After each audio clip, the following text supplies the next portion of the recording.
दोस्तों, ये जो कंस्ट्रक्शन मैं आपको दिखा रहा हूँ, ये यूं ही नहीं दिखा रहा हूँ, बल्कि जिस क्राइम एक्सपोजर से आप खबरें सुनते हैं, देखते हैं, उससे प्यार करते हैं, ये उसी का एक नया स्टूडियो की बिल्डिंग बन रही है जिसका लिंटर पड़ रहा है। इसका जो स्ट्रक्चर था वो बनकर तैयार हो चुका था, बन गया था, और आज उसका लिंटर पड़ रहा है।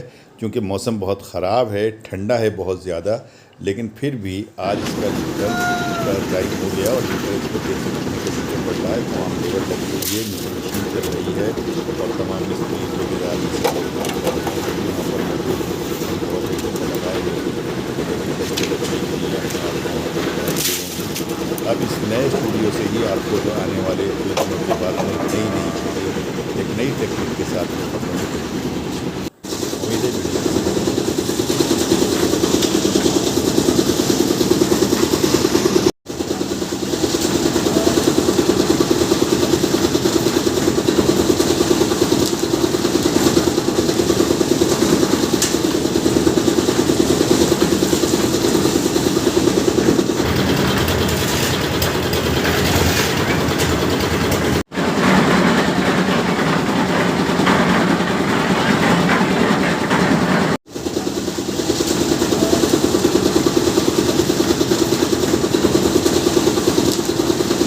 कह रहे टी शर्ट क्यों पहना है? ये सफेद टी शर्ट क्यों पहना है? इसको सर्दी नहीं लगती? सबसे पहले मैं आपको बताता हूं क्यों पहना हूं।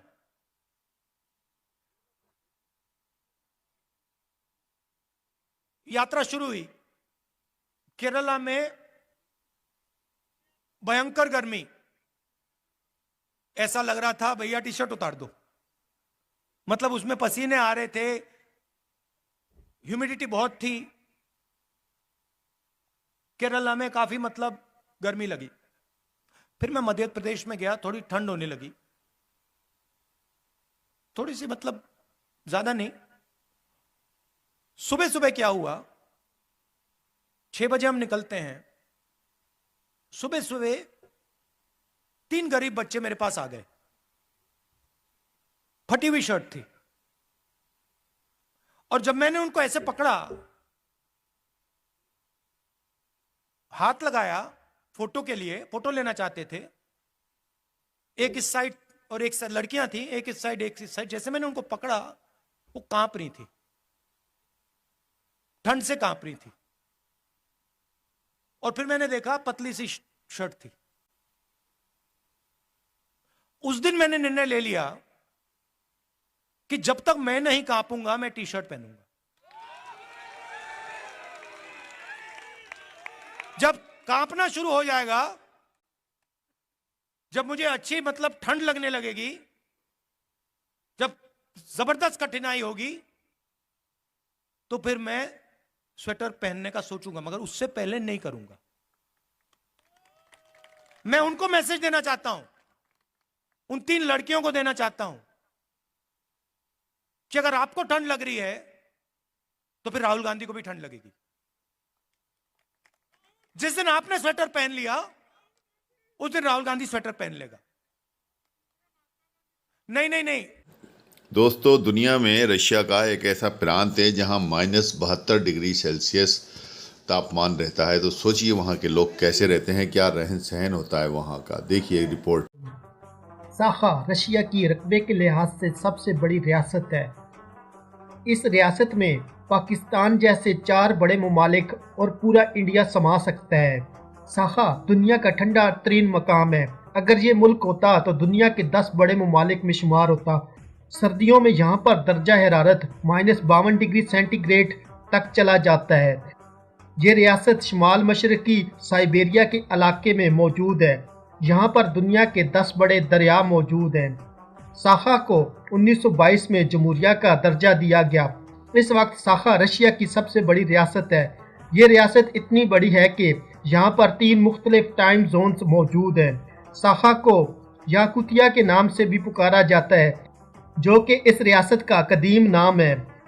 याकुत्स्क इस रियासत का दारुल हुकूमत और सबसे बड़ा शहर है। इंतहाई ठंडा मकाम होने, बर्फीले और दुश्वार रास्तों की वजह से सियाती लिहाज से ये रियासत इतनी ज़्यादा मकबूल नहीं।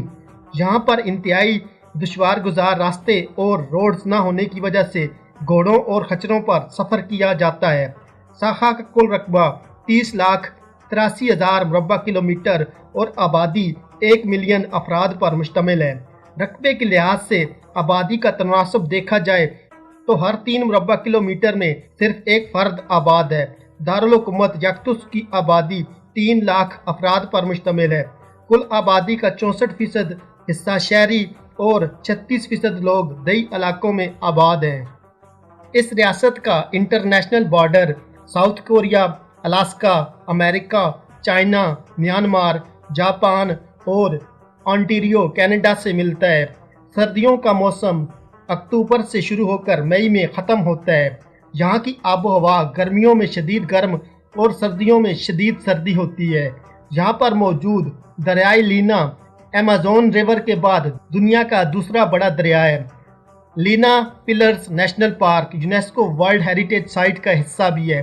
दारुल हुकूमत याकुत्स्क दुनिया का सबसे बड़ा शहर है जहाँ पर बाई रोड रसाई मुमकिन नहीं। अंटार्कटिका से बाहर ये ज़मीन पर पहला मकाम है जहाँ पर इतना कम टेम्परेचर पाया जाता है। दारुल हुकूमत याकुत्स्क से किसी किस्म का कोई रेलवे ट्रैक नहीं मिलता। कुदरती वसाइल के लिहाज से इस खित्ते का शुमार दुनिया के अमीर तरीन खित्तों में होता है। याकुतिया नस्ल के लोगों की तादाद यहाँ पर ज़्यादा पाई जाती है। ये लोग माजी में छोटे छोटे ग्रोहों में रहकर और शिकार करके अपनी गुजर बसर करते थे। ये लोग तुर्क नस्ल से ताल्लुक़ रखते हैं। याकूत नस्ल के लोग शुमाली बेकाल की तरफ से इस खित्ते में दाखिल हुए। ये लोग इंतहाई बाहिम्मत और ताकतवर थे। मवेशी और घोड़े पालना इन लोगों का पेशा था। 17वीं सदी में रूसी नस्ल के लोग यहाँ पहुँचे। याकूत कबाइल ने दर खान की क़ियादत में मुतहद होकर रूसियों का मुकाबला किया, लेकिन याकूत नस्ल के लोगों को शिकस्त का सामना करना पड़ा। इसकी बड़ी वजह इन लोगों के पास जदीद असला और बंदूकें न होना था। याकुतिया पर कब्जा करने के बाद रशियन मगरिब की तरफ आगे बढ़ गए। रशिया यहाँ पर अपने कैदियों को सजा के तौर पर भेजता था, जिसकी वजह यह थी कि याकुतिया बाकी दुनिया से दूर और एक अलग थलग मकाम पे मौजूद था। 1922 में याकुतिया साखा को जमहूरिया का दर्जा दे दिया गया। 1921 और 1923 के दरमियान रूसी खाना जंगी के दौरान ये इलाका सफ़ेद फार्म रूसी नस्ल के लोगों के ज़ेरे कंट्रोल था। इस अरसे में बोलिशविक रेड आर्मी ने ये तमाम इलाके वापस ले लिए। स्टालिन के दौर में यहाँ पर पूरे रशिया से मजदूरों को इकट्ठा करके लाया जाता था, जिन्हें कानकनी मादनियात निकालने और दूसरे मकासद के लिए इस्तेमाल किया जाता था। सोवियत यूनियन के खात्मे पर 1992 में याकुतिया को सखा का नाम दिया गया। सखा साल में 9 से 10 महीने तक बर्फ से ढकी रहती है। न्यू साइबेरियन जजीरे इस रियासत का हिस्सा हैं।